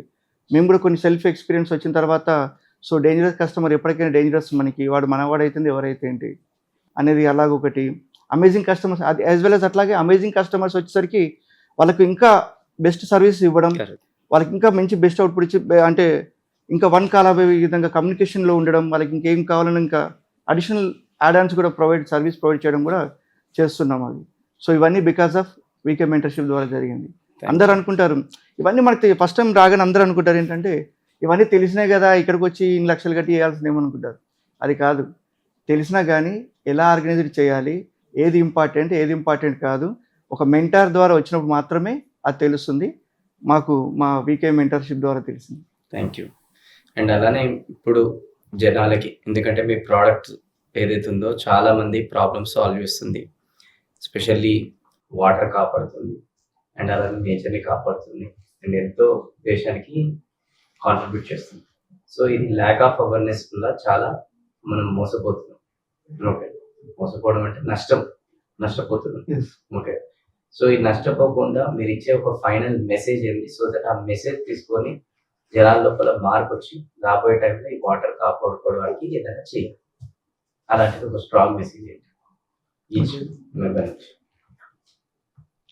సో ఫస్ట్ ఆఫ్ ఆల్ ఏంటంటే వాటర్ని సేఫ్గా అండ్ అవసరమైనంత యూజ్ చేయండి. అండ్ వాటర్ ట్రీట్మెంట్ పైన అవేర్నెస్ ఏదైతే మేము తీసుకొస్తున్నామో దానిపైన ఫాలో అవ్వండి. ముఖ్యంగా మాది ఇండస్ట్రియల్ బేస్డ్ ప్రొడక్ట్స్ కాబట్టి మేము కస్టమర్స్కి ఎప్పుడు కానీ వాళ్ళకి ప్రాబ్లమ్కి సొల్యూషన్ ఇవ్వడానికి వెళ్తున్నాం. బిజినెస్ కోసం ఆస్పెక్ట్ వేరే, కానీ కస్టమర్కి ఎప్పుడు సొల్యూషన్ బేస్డ్లో ఆలోచిస్తున్నాం. వాళ్ళకున్న ప్రాబ్లమ్స్ ఇంకొక విధంగా చెప్పాలంటే స్కేల్ ఫార్మేషన్ ఒక 3/4 స్కేల్ ఫార్మేషన్ అవుతాయి సిస్టంలో, కండెన్సర్లో, వాటర్ కూల్ కండెన్సర్లో 30% పవర్ బిల్ పెరుగుతుంది. ఒక బాయిలర్లో 3/4 స్కేల్ ఫార్మేషన్ అవుతే 30% ఫ్యూయల్ కన్జంప్షన్ పెరుగుతుంది వాళ్ళకి. అంటే వాళ్ళకి ఎంత పవర్ కన్జంప్షన్ పెరుగుతుంది, ఇంటర్నల్గా తెలియకుండా చాలా నష్టం జరుగుతుంది. అలాంటిది కాకుండా మేము ఇవ్వడానికి వచ్చినప్పుడు అర్థం చేసుకొని ట్రై చేయండి ఫస్ట్ థింగ్. సెకండ్ థింగ్ ఏంటంటే ఇలా ప్రాపర్ వాటర్ ట్రీట్మెంట్ కనుక మీకు ప్రీ ట్రీట్మెంట్ కనుక లేకపోతే సిస్టమ్ ఒకరోజు షట్ డౌన్ చేయాల్సి వస్తుంది. అలా షట్ డౌన్ చేస్తే ప్రొడక్షన్ మొత్తం 1 day ఆపాలంటే ఎంత ల్యాక్స్లో క్రోర్స్లో నష్టం రావచ్చు డిపెండింగ్ ఆన్ కంపెనీ సైజ్ని బట్టి. సో కాబట్టి అందరూ కూడా ఏంటంటే వాటర్ ట్రీట్మెంట్ పైన ఫస్ట్ మేజర్ ఫోకస్ పెట్టండి. ఎందుకంటే ఎవ్రీ ఇండస్ట్రీకి వాటర్ కూల్ చిల్లర్స్ కావచ్చు, బాయిలర్ కావచ్చు, గుండెకాయ లాంటివి. సో ఇప్పుడు ఎగ్జాంపుల్ చెప్పాలంటే ఒక హాస్పిటల్ కానీ, ఒక హోటల్ కానీ, ఒక థియేటర్ కానీ, షాపింగ్ మాల్, ఎయిర్ అనేది మన ఏసీ అనేది చాలా ఇంపార్టెంట్. అది వాటర్ కూల్ అయినప్పుడు ఒక 1 డే కనుక మీకు షట్ డౌన్ చేయాల్సి వస్తే ఆపరేషన్ థియేటర్లో ఏసీ లేకపోతే పరిస్థితి ఏంటి? Just imagine. ఆ వచ్చే ఎయిర్ కూడా క్వాలిటీ లేకపోతే పరిస్థితి ఏంటి? సో ఇలాంటి ప్రాబ్లం రాకుండా ఫస్ట్ నుండే అందరూ కూడా ప్రివెన్షన్ మెథడ్, అంటే ఒక ప్రాబ్లం వచ్చిన తర్వాత మనకు దాని గురించి ఆలోచించకంటే వన్స్ రాకుండా ట్రీట్మెంట్ చేసుకొని వాళ్ళు చేసుకుంటే బాగుంటుంది. ఎవ్రీ ఇండస్ట్రీ కానీ, కమర్షియల్ కానీ మా రిక్వెస్ట్ అదనమాట. Every drop of water is precious అండి. ఎందుకంటే వాటర్ అంటేనే న్యాచురల్ రిసోర్స్. అన్ని ప్రోడక్ట్లు తయారు చేసినట్లుగా ఇప్పుడు కొన్ని ప్రోడక్ట్లు ప్రొడ్యూస్ చేసినట్టుగా మనం వాటర్ను ప్రొడ్యూస్ చేయలేం. కంప్లీట్గా మనం నేచర్ మీద డిపెండ్ అయ్యి చేయాల్సిందే. కాబట్టి మనం నేచర్ని ఎంత బాగా చూసుకోగలిగితే మనం వాటర్ సంరక్షణ అంత బాగా మనకు జరుగుతుంది. కాబట్టి నా దృష్టిలో ప్రతి ఒక్క వాటర్ బొట్టును ఒడిసి పట్టాలి, దాన్ని పొదుపుగా వాడుకోవాలి. దానికి సురక్షితమైన వాటర్ మనకు కావాలి అంటే దాని సంరక్షణ, వాటర్ కన్జర్వేషన్ అనేది చాలా ఇంపార్టెంట్. సో వాటర్ కన్జర్వేషన్ అనేటువంటిది మనకు 2 దారులు ఉన్నాయి. ఆ 2 దారుల్లో మనం ఈ వాటర్ సేవింగ్ అనేది చేసుకోవాలి. ఒకటి వేస్ట్ వాటర్ని రీసైకిల్ చేసి రీయూజ్ చేసుకోవడం ద్వారా, రెండోది రెయిన్ వాటర్ని హార్వెస్టింగ్ పిట్స్ త్రూ మనం సేవ్ చేసుకోవడం. సో ఇది చేయడానికి ఏంటంటే గవర్నమెంట్కి నా రిక్వెస్ట్ ఏంటంటే యాజ్ ఎ కంపెనీ రిప్రజెంటేటివ్గా చాలా కమ్యూనిటీస్ ఇప్పుడు ఫామ్ అవుతుంది, చాలా కాలనీస్ అవుతున్నాయి. ఎక్కడ చూసినా కూడా ఈ ఎస్టీపీ అనేటువంటిది లేదు. ప్రతి కమ్యూనిటీలో అంటే ఎవ్రీ హౌస్ హోల్డ్ అనేటువంటిది ఆ కమ్యూనిటీకి ఇంటిగ్రేట్ చేస్తూ ఎవ్రీ కమ్యూనిటీలో, ఎవ్రీ కాలనీలో ఒక ఎస్టీపీ, అక్కడ ఉన్న పాపులేషన్ ఏదైతే ఉందో ఆ క్వాంటిటీకి తగ్గట్టు ప్రతి కాలనీలో, ప్రతి కమ్యూనిటీలో, ప్రతి బిల్డింగ్లో, అది కమర్షియల్ కావచ్చు, రెసిడెన్షియల్ కావచ్చు, అన్నింటిలో కూడా ఈ ఎస్టీపీ ప్లాంట్ అనేటువంటిది మ్యాండేటరీ కనుక చేస్తే ఫ్యూచర్లో మనకి వాటర్ స్కార్సిటీ అనేటువంటిది ప్రాబ్లం ఉండదు. థ్యాంక్ యూ సో మచ్ అండి, ఇంతసేపు మీరు ఓపికగా ఈ పాడ్కాస్ట్ చూసినందుకు. సో ఈ పాడ్కాస్ట్ నుంచి మీ కీ లెర్నింగ్స్ ఏంది, సో వాటర్ పట్ల మీకు ఏం రెస్పెక్ట్ అనేది పెరిగింది, మీ మైండ్ సెట్ ఏం జరిగిందని కింద కమెంట్ బాక్స్లో కూడా తెలియండి. అలానే ఇది చాలామందికి ఈ పాడ్కాస్ట్ షేర్ చేయాలి, సో దట్ మనకి ఇండైరెక్ట్గా మీరు మన దేశాన్ని కాంట్రిబ్యూట్ చేసిన వాళ్ళు అవుతారు, నేచర్ కూడా ప్రొటెక్ట్ చేసిన వాళ్ళు అవుతారు. సో నేను మీ వేణు కళ్యాణ్, సైనింగ్ ఆఫ్. జై హింద్.